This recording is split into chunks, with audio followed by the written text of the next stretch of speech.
असे आपले cookies ready झालेले आहेत, एकदम टेस्टी। याचा क्रंच ऐकू शकता। वाव, आपले कुकीज खूप छान झाले आहेत, खूप छान झाले आहेत। ह्याच्यात बघू शकतात कॅशू पण आहे। ही कुकी अशी झालेली आहे। त्यातला आतला टेक्स्चर पण तुम्ही बघू शकतात। हॅलो, नमस्कार, वेलकम और वेलकम बॅक टू बज विथ रुची आपल्या यूट्यूब चॅनलवर। तर मी आज तुमच्यासाठी एक मस्त आणि हेल्दी रेसिपी घेऊन आली आहे, तीच म्हणजे की ओट्स कुकीज। तुम्ही टायटलवरून वाचलाच असाल की मी आज ओट्स कुकीज बनवते, तर मी असा विचार केला की त्याची रेसिपी मी तुमच्यासोबत पण शेअर केली पाहिजे, कारण की ही खूप जास्त हेल्दी आहे। यात मी कुठल्याही प्रकारचा फ्लावर किंवा शुगर यूज करणार नाही आहे। फ्लावरच्या जागी मी ओट्स यूज करते। ओट्सची जी पावडर यूज करणार, बेसिकली ओट्स जे असतात ते आपण ग्राइंड करून घ्यायचे, त्याची पावडर रेडी होते। तो ओट्सची पावडर मी रेडी करणार आहे। त्यानंतर मी शुगरचे सबस्टिट्यूट म्हणून जॅगरी पावडर यूज करणार आहे। Yes, jaggery powder is very healthy आणि कुकीज म्हटल्यानंतर ते स्वीट असलेच पाहिजे। Basically cookies are sweet only, त्याच्यामुळे त्याला चांगलं टेस्ट बॅलन्स होण्यासाठी आपण स्वीटनरसाठी जॅगरी पावडर यात ॲड करणार आहोत। आणि याच्यात बरेच प्रकारचे सीड्स आपण ॲड करणार आहोत, जसे की याच्यात आपण pumpkin seeds, chia seeds, flax seeds, असे ज्या सीड्स असतात जे तुम्हाला आवडतात ते तुम्ही याच्यात ॲड ऑन करू शकता।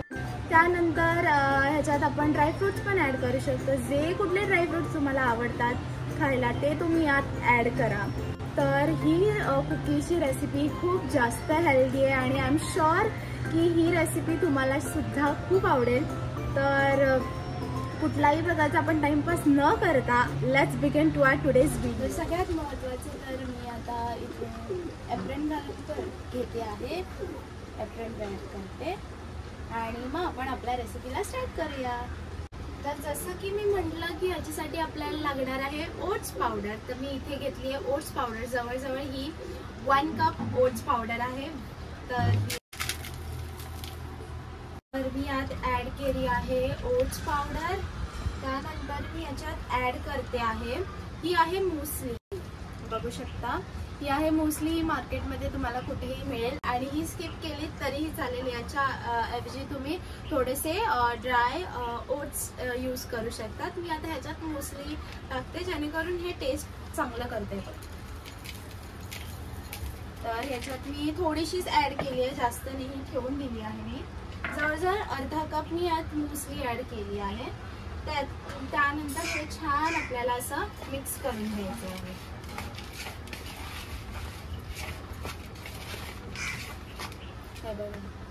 हे मी असं मिक्स करून घेतलंय। त्याच्यानंतर मी यात ॲड करणार आहे, हे आहे आता हे संपत आलंय कारण की मी हे खूप खातो आणि हे खूप हेल्दी आहे। यात आहे लोटस सीड्स, फ्लॅक्स सीड्स, त्यानंतर पंपकिन सीड्स, बऱ्याच प्रकारच्या सीड्स आहेत आणि मार्केटमध्ये तुम्हाला हे जर तुम्हाला पाहिजे असेल तर तुम्ही हे सीड्स जे आहेत हे सेपरेट सुद्धा भेटतात, तेही तुम्ही घेऊ शकता।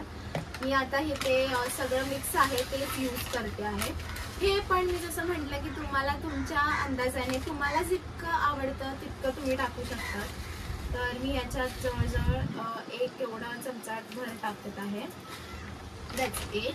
त्यानंतर आपल्याला ह्याच्यात टाकायचे आहे ड्रायफ्रुट्स। मी यात घेतले आहे ड्रायफ्रुट्स। याच्यात मी ड्रायफ्रूटमध्ये मी काजू आणि बदाम घेतले आहेत, हे थोडेसे मी क्रश केले आहे आणि ते पण मी असं ॲड ऑन करते आहे। त्यानंतर हे छान आपल्याला मिक्स करायचं आहे सगळं। आणि जे मुसली होतं त्याच्यात थोडंसं क्रॅनबेरी आणि थोडे चेरीज होते, बेरीज होते, सॉरी चेरीज बोलते, त्याच्यात थोडेसे बेरीज सुद्धा ॲड होते आपल्या मुसलीमध्ये। तर एक आपल्याला त्याच्यात थोडंसं बेरीजचा फ्लेवर पण भेटेल। मी जसं म्हटलं की ऑप्शनल आहे, पण मी याच्यात मोस्टली ॲड केला आहे। त्यानंतर मी इथे एक बाउल घेते आहे, पीनट बटर आहे जे की होममेड आहे। मी होममेड पीनट बटर हे बनवलं आहे। तुम्ही बघू शकता याचं टेक्स्चर, ह्याला मस्त असं ऑइल सुद्धा सुटतं। तर मी हे जे बनवलं आहे पीनट बटर हे होममेड आहे। तर मी याच्यात ना अराउंड एवढं जवळजवळ हे बोलू शकते 3 चमचे 3 चमचे पीनट बटर घेतला आहे। मी पीनट बटर घेतलाय, तुम्हाला पाहिजे असेल तर तुम्ही यात आलमंड बटर यूज करू शकता। जर तुम्हाला पाहिजे असेल तर तुम्ही नॉर्मल बटर सुद्धा यूज करू शकता, किंवा मग ऑलिव्ह ऑइल सुद्धा हेल्दी आहे तर तुम्ही ऑलिव्ह ऑइल सुद्धा यूज करू शकता। बट मी इथे पीनट बटर यूज करते जे माझ्याकडे अवेलेबल आहे। तर ही आहे जॅगरी पावडर जी मी घेते आहे 2 टेबलस्पून। तर 2 चमचे मी जॅगरी पावडर। अगेन हे जे रेसिपी आहे जी मी सांगितली आहे याच्यात तुम्ही कमी जास्त गोष्टी ॲड करू शकता तुमच्या टेस्ट प्रमाणे। तर त्याप्रमाणे तुम्ही ह्याच्यात काही गोष्टी ज्या आहेत त्या कमी जास्त करू शकता। हे आहे बेकिंग सोडा। तर बेकिंग सोडा जास्त नाही, अगदीच हाफ टीस्पून आपल्याला टाकायचा आहे। तर अगदीच मी हाफ टीस्पून बेकिंग सोडा टाकला आहे, जेणेकरून आपले जे कुकीज आहेत ते छान थोडेसे राईज होतील त्याकरता। आणि हे सगळं आपल्याला छान मिक्स करून घ्यायचं। ह्याचं जे मिक्सचर आपण रेडी केलेलं आहे ते एकत्र मी सगळं मिक्स करून घेतलं आहे। 3 ते 4 चमचे हे टाकले आपण पीनट बटर। याची कन्सिस्टन्सी चेक करायची आहे, जर consistency it is not right तर ह्याच्यात आपल्याला अजून थोडंसं पीनट बटर ॲड करायला लागेल। तर आता मी सध्या तरी हे छान जे मिक्स केलं आहे ते यात काढून घेते। तुम्हाला पाहिजे असेल तर तुम्ही यात हनी सुद्धा यूज करू शकता। आधी मी याची कन्सिस्टन्सी चेक करते, जर मला वाटलं तर मी यात हनी टाकेल, नाहीतर मग आपण हनी स्किप करूया। तर आता आपण हे हाताने चांगलं मिक्स करूया, कारण की हाताने छान मिक्स होतं नाही।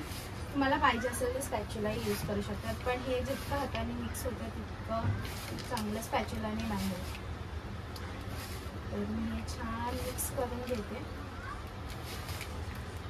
हे सगळ्या गोष्टी जर कंबाईन होत नसतील तर याच्यात ना तुम्ही थोडंसं, अगदी थोडं, चिमूटभर, म्हणजे मी असं सांगेन की हा एवढा चमचाचा आहे, एवढा चमचाचं तुम्ही पाणी यात घालू शकता, जास्त नाही, अगदी थोडं।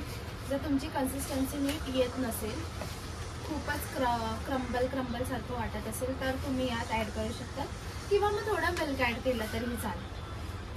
मी तरी आता थोडंसं पाणी ॲड केलं, अगदी थोडं, चिमूटभरच। तर तुम्ही बघू शकता ह्याचं जे टेक्स्चर आहे हे असं झालं पाहिजे, जसं की आपण अगदीच लाडू वळू शकतो इतपत तरी ह्याची कन्सिस्टन्सी, हे बघा असं अगदी लाडू बनवू शकतो एवढं तरी याचं कन्सिस्टन्सी झाली पाहिजे। हे बघा मी लाडू बनवू शकते इतकं ह्याचं कन्सिस्टन्सी आहे आता।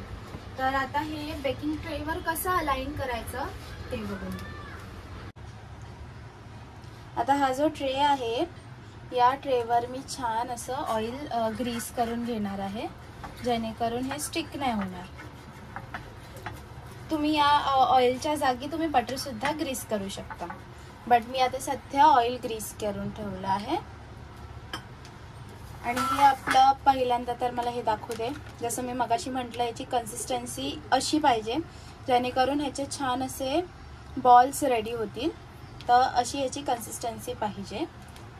तर मी तुम्हाला दाखवते एक, तुम्हाला साईज जशी हवी आहे तशी तुम्ही ठेवू शकता। तर मी साईज हे थोडे ना चपट करून असं, हे बघ, हे असे तुम्ही सगळे रेडी करून ठेवू शकतात। आता मी ही साईज घेतली आहे, छोटे छोटे खायला बरे पडतात त्यामुळे मी अशी केली आहे। तुम्ही ह्याच्यापेक्षा मोठे सुद्धा करू शकता। तर आता आपण ह्या बेकिंग ट्रेवर सगळे एकसारखे लावून घेऊयात।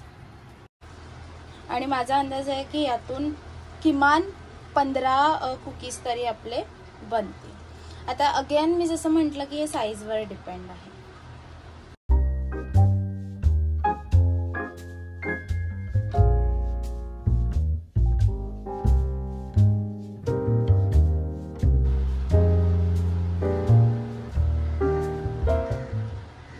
असे सगळे मी अलाइन केलेले आहेत आणि हे आता जाणार बेकिंगला।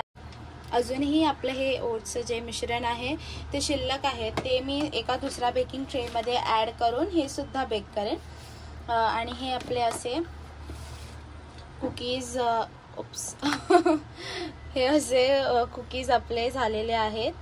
आता हे आपण बेक करायला ठेवणार आहोत 170 डिग्री सेल्सिअसवर. तर आता आपण हे बेक करून घेऊयात.